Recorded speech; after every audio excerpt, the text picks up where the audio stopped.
Mutual inductance.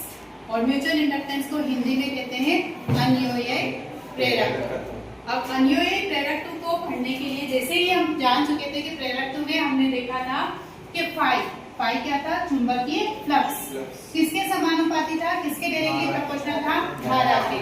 जब धारा बहेगी तो धारा के कारण क्या बनेगा, चुंबकीय क्षेत्र। और चुंबकीय क्षेत्र जब इन फेरों से जाएगा, इनके फेरों से गुजरेगा तो क्या बनाएगा, चुंबकीय फ्लक्स। तो फ्लक्स किसके कारण आया, धारा के कारण। तो आई हमने पढ़ा था कि ये जो आई है इसी के कारण क्या बनता है, फ्लक्स।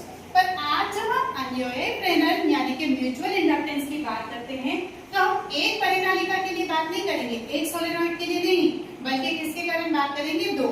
यानी कि एक का इफेक्ट दूसरे पर पड़ना, एक के कारण क्या होना, दूसरे के अंदर चुंबकीय फ्लक्स का लिंकेज होना, दूसरे के अंदर चुंबकीय फ्लक्स का गुजरना और उसके कारण उसके अंदर ईएमएफ विद्युत वाहक बल का प्रेरण होना। ये कैसे होता है इसको समझने के लिए देखिए, हमने दो परिनालिकाएं ले रही।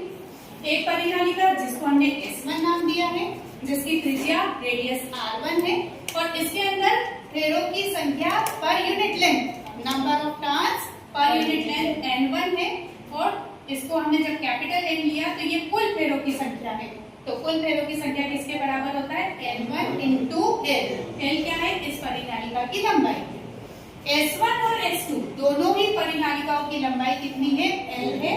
दूसरी वाली परिनालिका ये रही जो अंदर है, देखिए छोटी वाली, इसकी त्रिज्या हमने मान ली है, इसकी त्रिज्या कितनी है, R2। इसके अंदर फेरों की संख्या कितनी है, N2। और इसको भी अगर ये N2 कुल फेरों की संख्या है, अगर हम कुल फेरों की संख्या की बात करते हैं तो N/L बराबर होता है N।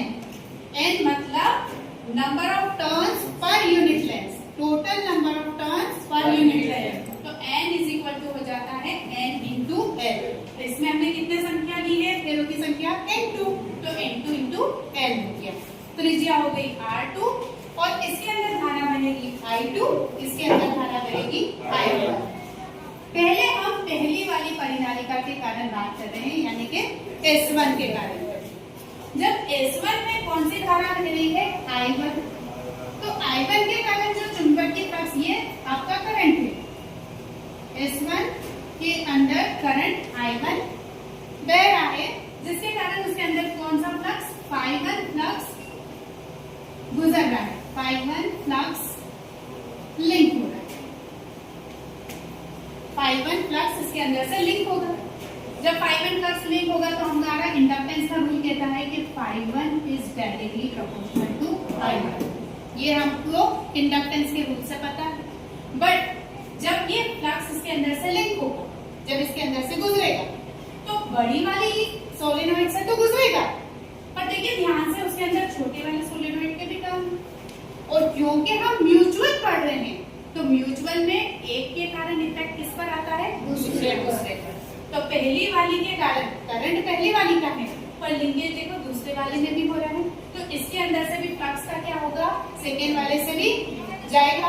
हम पहली वाली का नहीं निकालेंगे क्योंकि खुद के ऊपर तो हम पढ़ चुके हैं, सब प्रेरकत्व में सेल्फ इंडक्टेंस में पढ़ चुके हैं, इसलिए हम सेल्फ का नहीं पढ़ रहे, हम पहले वाले के कारण दूसरे वाले। तो अब इसके जो फ्लक्स है वो दूसरे वाले के अंदर से पास हो रहे हैं, तो उसके फेरों की संख्या कितनी थी, N। दूसरे वाले के फेरों की संख्या कितनी थी, N2। तो यहाँ पर क्या आ जाएगा, N2। क्या ये सही से क्लियर हो गया, यहाँ N2 क्यों आया, एकदम अच्छे से Φ1 I1 तो क्लियर ही था। N2 Φ1 प्रोपोर्शनलिटी हटाई, किसका साइन लगाया, प्रोपोर्शनलिटी हटाते तो इक्वल टू लगाते और साथ में क्या लगाते हैं, कांस्टेंट। अब यहाँ पर क्योंकि म्यूचुअल इंडक्टेंस पढ़ रहे तो किसका M लगेगा। अब M लगेगा, इसमें हम अक्सर नंबर लिखने में कंफ्यूज होते हैं, तो याद रखना जिस पर इफेक्ट पड़ रहा है, किस पर पड़ रहा है, सेकेंड वाले पर, जिस पर पड़ता है उसको पहले 2, किसके कारण, और ये हो गया I1। ठीक है, इसको आप इक्वेशन नंबर 1 दे दीजिए। नाउ आप जरा इस Φ1 को देखिए, इस वाले पार्ट को, N2 Φ1। ये जो N2 है हमने यहाँ पर लिखा है, देखिए ये N2 किसके बराबर है, N2 इंटू L। ये N2 L। ये जो phi1 है ये चुंबकीय फ्लक्स है और चुंबकीय फ्लक्स की परिभाषा कहती है कि phi बराबर BA cos थीटा। पहले आपको यहाँ से शुरू करते हैं, पीछे से थीटा दिखाते हैं। तो देखिए यहाँ से ये जब अंदर जाएगा, फ्लक्स अंदर चलेगा तो इसका क्षेत्रफल सदिश एरिया वेक्टर भी इधर चल रहा है और चुंबकीय क्षेत्र भी ऐसे ही चल रहा है। तो B और A दोनों समान डायरेक्शन में चल रहे हैं, एक ही दिशा में। तो थीटा हो गया 0। जैसे ही थीटा 0 हुआ तो cos 0 डिग्री हो गया हमारा 1। अब आ जाते हैं B पर। जो चुंबकीय क्षेत्र बना है B, तो हम जानते हैं कि B का सूत्र होता है B बराबर म्यू नॉट N। ये हमने सीखा है, सोलेनॉइड के कारण मैग्नेटिक फील्ड होती है B बराबर म्यू नॉट Ni। अब यहाँ पर कितनी धारा का मान क्या था? I भागे I1। तो यहाँ हो जाएगा I1 किसके अंदर? पहली वाली परिनालिका में थी।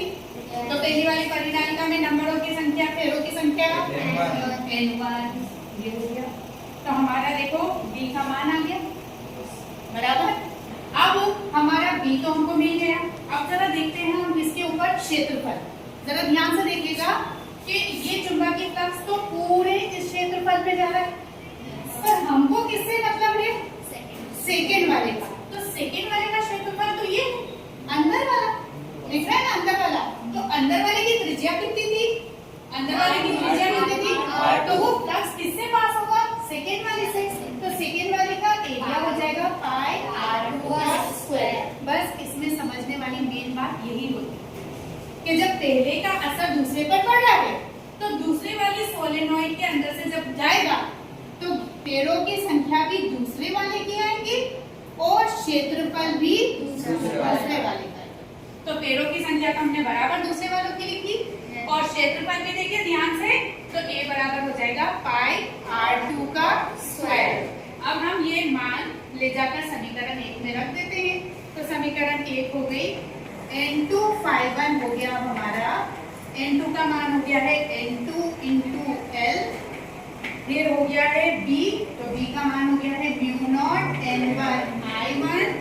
एरिया, तो एरिया हो गया है पाई R2 का स्क्वायर। क्या आपको पाई R2 का स्क्वायर एकदम क्लियरली समझ आया है सभी को? क्यों सेकंड का एरिया आया? क्योंकि हम एग्जैक्टली किस पर देख रहे हैं? सेकंड पर। तो एरिया किसका होगा? सेकंड का। Very good.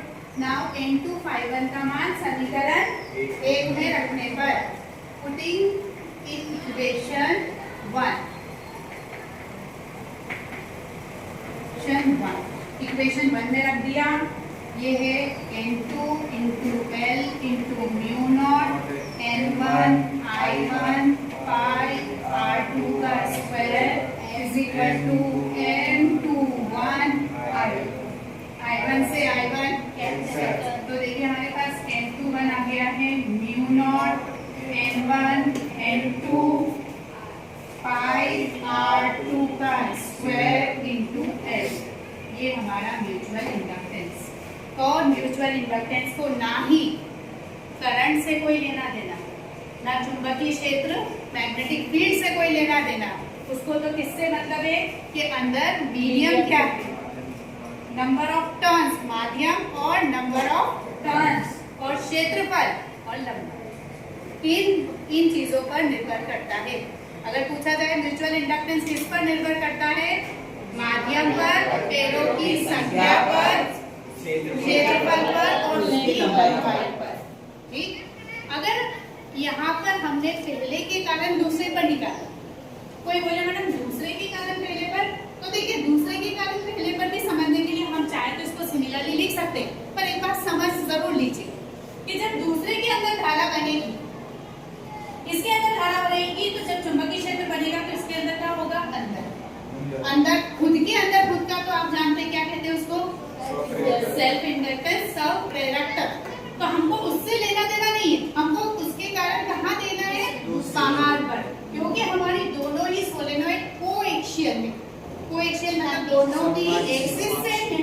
तो पहले में जितना परिवर्तित हो रहा है वो अपने आप ही बाहर वाली के भी अंदर वाले हिस्से में परिवर्तित हो रहा है, बाहर वाली के भी अंदर वाले हिस्से में। मीन्स अब अगर हम वाली के लिए, तो देखिए दूसरी वाली के अंदर जब हम बात करेंगे तो उसके अंदर धारा हो जाएगी I2 करंट होगा, ठीक है, I2 करंट, Phi2 उसका मैग्नेटिक फ्लक्स जो कि उसके अंदर लिंक करेगा मैग्नेटिक फ्लक्स।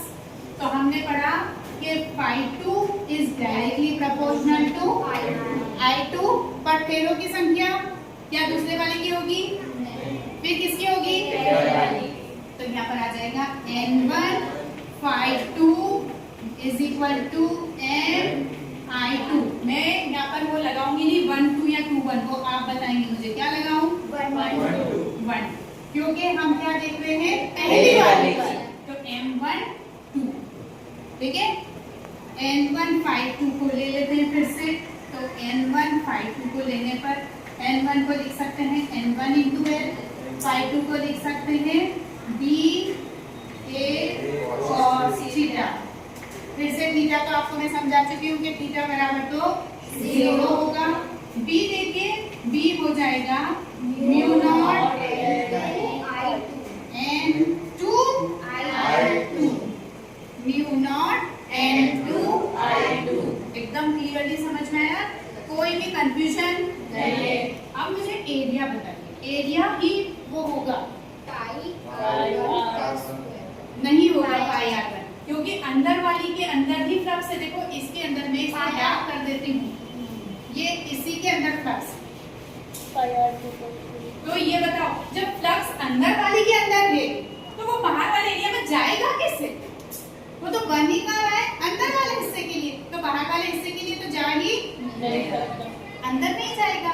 पर हम जब इसकी बात करेंगे तो ये जो अंदर वाला हिस्सा है वो बाहर वाली कॉइल के अंदर भी तो आता है ना, तो एरिया किसका चलेगा, हमेशा अंदर वाली, एरिया हमेशा किसका चलेगा, अंदर वाली। चाहे तुम बाहर वाली की बात करोगे तब भी और अंदर वाली की बात करोगे तो अंदर वाली ही, जब एक्सटर्नल की बात करोगे तब भी इंटरनल, और इंटरनल की बात करोगे तब तो इंटरनल।